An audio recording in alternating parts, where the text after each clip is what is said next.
السلام علیکم دوستوں، کیسے ہیں سب لوگ؟ آپ کو ہماری نئی ویڈیو میں خوش آمدید۔ آج ہم آپ کو ایک نیک دل بادشاہ کی کہانی سنانے والے ہیں۔ تو چلیے دوستوں، بنا دیر کیے ہم اپنی کہانی کو شروع کر لیتے ہیں۔ پرانے زمانے کی بات ہے، ایران میں ایک نوجوان خوبصورت بادشاہ تھا۔ اس کا نام مہیار تھا۔ وہ بڑا نیک اور رحم دل تھا، ہر ایک کے ساتھ نرمی اور محبت سے پیش آتا تھا۔ رعایا اس سے بڑی خوش تھی۔ ایک دن اس نے خواب میں ایک بوڑھے آدمی کو دیکھا۔ بوڑھے آدمی نے اس سے کہا، دیکھو، اگر تم اپنی بہتری چاہتے ہو تو پورے 1 سال کے لیے اپنا تخت تاج چھوڑ کر کہیں چلے جاؤ اور اس طرح سے جاؤ کہ کوئی تمہیں پہچان نہ سکے۔ سادہ فقیرانہ لباس پہنو اور خالی ہاتھ جاؤ۔ بادشاہ یہ خواب دیکھ کر پریشان ہوا، لیکن تھوڑی دیر کے بعد جب اس کی آنکھ کھل گئی تو اس نے پھر یہی خواب دیکھا۔ 3 مرتبہ ایسا ہی ہوا۔ بادشاہ خوابوں کو سچ سمجھتا تھا، اس لیے اس نے صبح اٹھتے ہی یہ فیصلہ کر لیا کہ تخت و تاج اور شاہی خزانہ چھوڑ کر چلا جائے۔ اب سوال یہ تھا کہ سلطنت کا کام کس کے سپرد کر کے جائے۔ بادشاہ کے 2 وزیر تھے، ان میں ایک کا نام خرم تھا۔ وزیر بڑا دانا اور سلطنت اور حکومت کے کاموں کو خوب سمجھتا تھا۔ بادشاہ کو ہمیشہ نیک مشورے کرتا تھا۔ اگر کسی وقت بادشاہ کوئی غلط کام کرنا چاہتا تو وہ اسے فوراً روک دیتا تھا۔ دوسرا وزیر بڑا خوشامدی تھا، اس کا کام بادشاہ کی تعریف ہی کرنا تھا۔ بادشاہ دل میں اس وزیر کو زیادہ مخلص اور خیر خواہ سمجھتا تھا۔ بادشاہ نے دل میں فیصلہ کیا کہ اس خوشامدی وزیر کو اپنی جگہ تخت پر بٹھا دے، لیکن رات کو اس بوڑھے بزرگ آدمی نے خواب میں آ کر بادشاہ سے کہا، خرم، ہم کو اپنا جانشین بناؤ۔ بادشاہ کو چاروں ناچار یہی کرنا پڑا۔ خرم کو بلا کر ساری بات سنا دی اور سلطنت کا سارا کام اس کے سپرد کر کے چلا گیا۔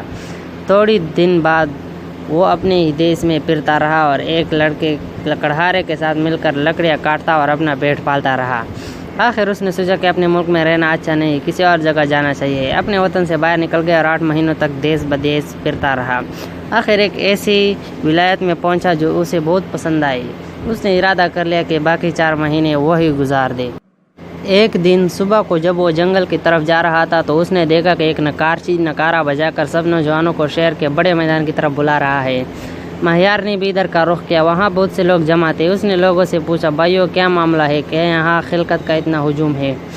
لوگوں نے کہا، ہمارے شہر کی امیر کی 4 لڑکیاں ہیں، چاروں بڑی خوبصورت ہیں، وہ آج یہاں آئیں گے اور نوجوانوں میں سے اپنا شوہر چن لیں گی۔ یہ باتیں ہو ہی رہی تھی کہ چاروں شہزادیاں زرق برق لباس پہنے میدان میں نکل آئی۔ ان میں سے ہر ایک کے ہاتھ میں ایک سنہری گیند تھی جس پر شہزادی کا نام لکھا ہوا تھا۔ چاروں نے ادھر ادھر گھومنا شروع کیا کہ اپنی پسند کا شوہر انتخاب کر لے۔ بڑی لڑکی نے اپنی گیند وزیر کے بیٹے کی طرف پھینکی، دوسری نے ایک دولت مند سوداگر لڑکے کی طرف اور تیسری نے سرکاری خزانچی کے بیٹے کی طرف۔ چوتھی لڑکی جو سب سے چھوٹی تھی بڑی عقل مند تھی، اس نے نہ دولت کی پرواہ کی نہ ظاہری شکل و صورت کی۔ اٹھا کر اپنی گیند ایک میلے کچیلے نوجوان کی جھولی میں ڈال دی۔ لوگ دوڑ کر ادھر گئے کہ آخر یہ کون ہے جسے شہزادی نے پسند کیا ہے۔ دیکھتے کیا ہے، ایک اجنبی ہے، اس کے ہاتھ میں کلہاڑی ہے۔ یہ وہی پردیسی بادشاہ مہیار تھا۔ شہر کا امیر اپنی پہلی 3 بیٹیوں سے بہت خوش تھا، لیکن اسے چوتھی بیٹی کا چناؤ پسند نہ آیا۔ لیکن وہ شہزادی بہت خوش تھی۔ مہیار جو کچھ کما کر لاتا وہ اسے بھی بڑی نعمت سمجھ کر خوشی خوشی دن گزارتی۔ ایک دن مہیار جنگل میں ایک درخت کی شاخ کاٹنے لگا تو اسے وہاں پرندوں کا گھونسلہ نظر آیا۔ اس نے سوچا اس شاخ کو کاٹنا ٹھیک نہیں۔ وہ آگے جانا ہی چاہتا تھا کہ گھونسلے میں سے ایک سونے کی انگوٹھی دھڑام سے نیچے آ گری۔ مہیار نے اسے اٹھا لیا اور صاف کرنے لگا۔ انگوٹھی چمکتے ہی بولی، دیکھو، تم نے پرندوں کے گھونسلے کو بچا لیا، اب جو کام کہو گے کروں گی۔ مہیار نے یہ بات سن لی لیکن اس کا ذکر کسی سے نہ کیا۔ مہیار کے جتنے ہمزلف تھے سب بڑے بڑے جشن مناتے تھے۔ ایک دن مہیار کو خیال آیا، میں بھی کیوں نہ جشن مناؤں۔ اس نے اپنی بیوی کو کسی بھائی نے باہر بھیجا اور پھر انگوٹھی سے کہا، لو، اب میرے لیے عالیشان محل لاؤ اور اس میں طرح طرح کے لذیذ کھانے چن دو۔ یہ کہنا تھا کہ آن کی آن میں سارا نقشہ بدل گیا۔ مہیار کی بیوی یہ نقشہ دیکھ کر دنگ رہ گئی۔ مہیار نے منہ پر انگلی رکھ کر کہا، خاموش۔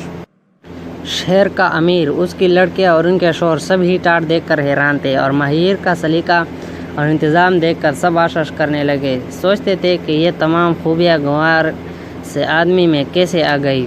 انہیں کیا معلوم تھا کہ مہیار لکڑہارا نہیں بادشاہ ہے۔ یہ راز تو اس نے اپنی بیوی کو بھی نہیں بتایا تھا۔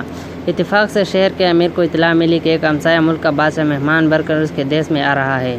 امیر نے سوچا کہ اس کی مہمانداری کے لیے مہیار سے بہتر اور کوئی نہیں ہو سکتا۔ مہیار کو بلا کر یہ کام اس کے سپرد کیا۔ مہیار نے بخوشی منظور کر لیا۔ مہمان بادشاہ تشریف لائے۔ مہیار نے بڑھ کر استقبال کیا، لیکن مہمان بادشاہ کی طرف نظر جو ہی ماہیار پر پڑی اس نے فوراً اس کے قدم چوم لی۔ یہ مہمان بادشاہ دراصل خرم تھا، اس کا وزیر۔ شہر کا امیر اور اس کے وزیر سب وہاں موجود تھے۔ ماہیار کا راز سب پر کھل گیا۔ شہر کا امیر بھی آگے بڑھ کر آداب بجا لایا۔ ماہیار کی بیوی کی خوشی کی تو انتہا ہی نہ تھی۔ اب سفر کا سال بھی گزر چکا تھا۔ ماہیار بڑے ٹاٹ سے اپنے وزیر خرم کے ساتھ ساتھ اپنے دیس کو لوٹا اور چلتی دفعہ انگوٹھی اپنے سسر شہر کے امیر کو بطور تحفہ دے گیا۔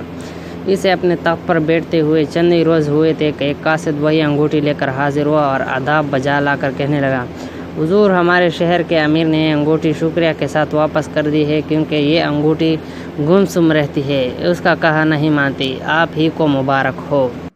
آج کے لیے بس اتنا ہی دوستو۔ امید ہے آپ کو ہماری ویڈیو پسند آئی ہوگی، اور اگر آپ کو ہماری ویڈیو پسند آئی ہو تو پھر ہماری ویڈیو کو ضرور لائک کریں اور چینل کو بھی سبسکرائب کر دیں اور ویڈیو کو زیادہ سے زیادہ شیئر کریں۔ تو دوستو اب اجازت چاہتا ہوں، اللہ حافظ۔ For more interesting videos, subscribe to our channel and press the bell icon to get the notification immediately after we upload the new video. Thanks for watching our video.